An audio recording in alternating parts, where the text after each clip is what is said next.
me, Trainer AJ. Now, here's an object that I will hide under one of these three silver cups. So where do you want me to put this object? On your left, on your right, or here on the middle? Now shine, left, right, or middle? Okay, so let's put it right here. Now let's go to your second bird, Dazzle. Dazzle is our sulfur crested cockatoo second king, Cockatoo galanina. Common habitats of open woodlands and forests along the east coast of Australia. They are very loud birds and can mimic almost any sound. They make their feed of seeds, nuts, fruits such as Korean papaya rambutan, and they also have corn. Now guys, do you think Dazzle has the ability to find the hidden object? If it's yes, let's say, you can do it, Dazzle!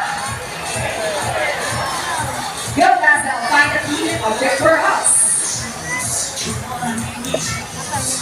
Ang galing! Ang cute!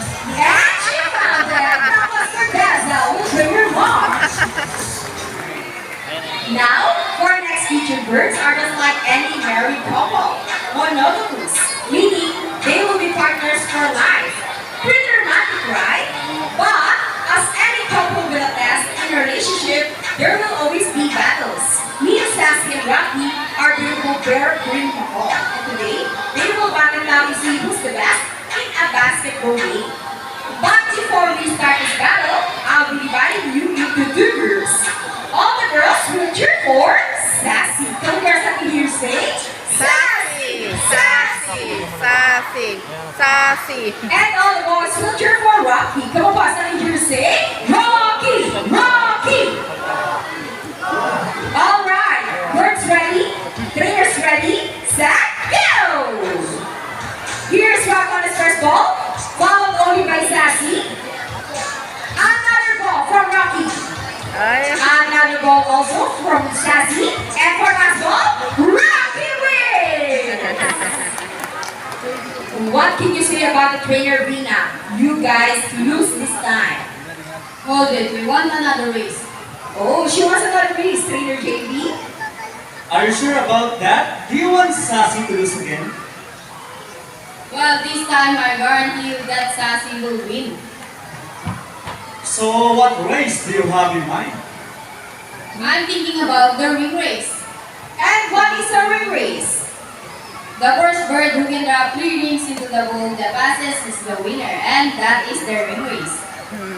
So, the ring race it shall be. Remember guys, that boys already have 1 point. So girls, let's cheer louder for Sassy to beat this time. We'll be doing this again, and this time, a ring race. Ready, set, go! Here's Rocko's first ring, followed only by Sassy. Another ring from Rocky. Hey, what's happening? Sassy, pick up the 3 rings at the same time. Remember that. And the winner is Sassy!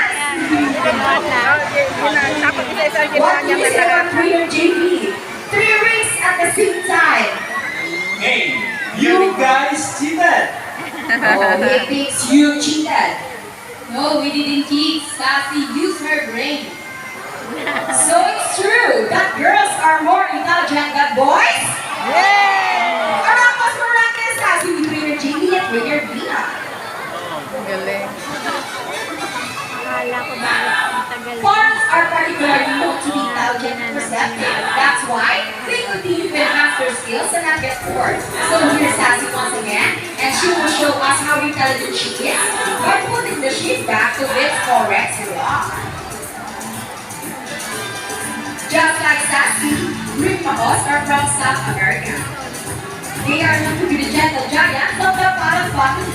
It is because they are the second largest next to the highest sitting horse. They can grow up to 92 centimeter length and can deep up to 8 years old. Scientific name is Aca. They usually feed on seeds, nuts, stalks, and leaf browns. Ang galing. Ang galing. And for the last shape, go Sassy girl, you can do it. And there you go, intelligent rock. Now what's for Sassy with Trainer Rina? Now guys, who loves math? Everyone here knows addition, right? Well, this next part program will lead most people back on the beach, even as trainers. Do you think birds can do that? But before we call our mathematical wizard, I'll be needing two numbers between 1 to 50. So any number between 1 to 50. Okay, so first I'm looking number 7. How about the second number? Second number 31. So the equation is 7 plus 31. Let's see for our mathematical wizard. Let's solve this equation. But first, trainer JB will shuffle the number.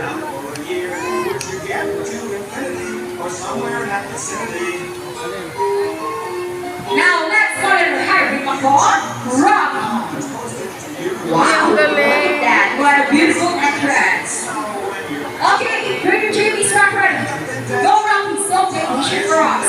7 plus 31. And Rocky gets the first number correct. How about the second number? Okay. After the second number, Rocky. Well, Rocky loves numbers. 7 plus 31. Go Rocky. Do the math. And I think he knows the answer. Rocky gets the number 8. So 7 plus 31 is equals to 38. Which is number having a ball? Rocky with trainer JP. Ang galing. Ang galing naman. Ladies and gentlemen, now that you have seen our colorful and intelligent parrots, Galing we naman. would like to show you another species of bird here in Manila Ocean Park. Birds of prey, also known as raptors, hunt and feed by other animals. The term raptor came from the Latin word rapere, meaning to seize or to take by force. These birds are characterized by their keen vision that allows them to detect prey during flight. They also have powerful talons and beaks. Ladies and gentlemen, please look to your left, presenting our Philippine eagle owl. Here comes home. Second is home domestics. These birds are valuable, samar, and honest, and possibly Sibuya.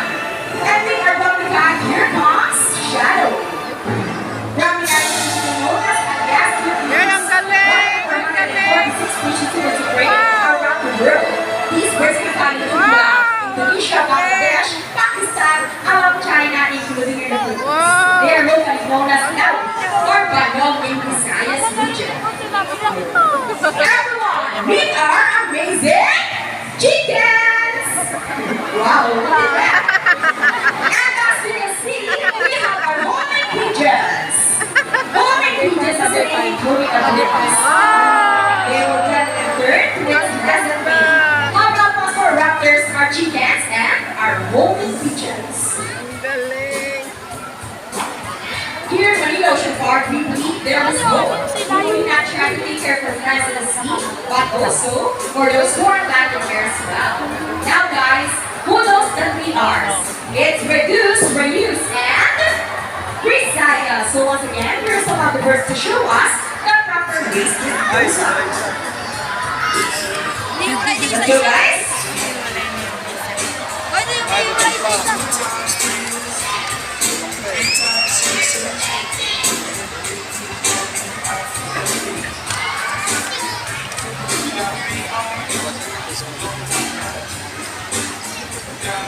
See, if our lovebirds can do it, so can we. Ladies and gentlemen, we hope you all enjoy the show. Are the birds spectacular?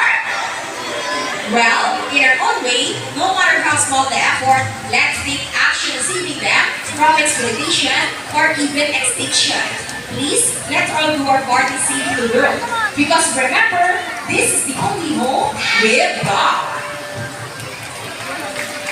Now let me present the first of the trainers that made this show possible. Trainer John with Rocky. Trainer Vina with Sassy. Trainer Mikey with Hope. Trainer Mark with Shadow. Trainer JB and Trainer Vince with the Chickens. And once again, I'm Trainer April. Thank you and goodbye. Na? Well, guys, please remain in the seat because we still have a sea lion show. Thank you. Sila yun naman. Akala ko yung kanina.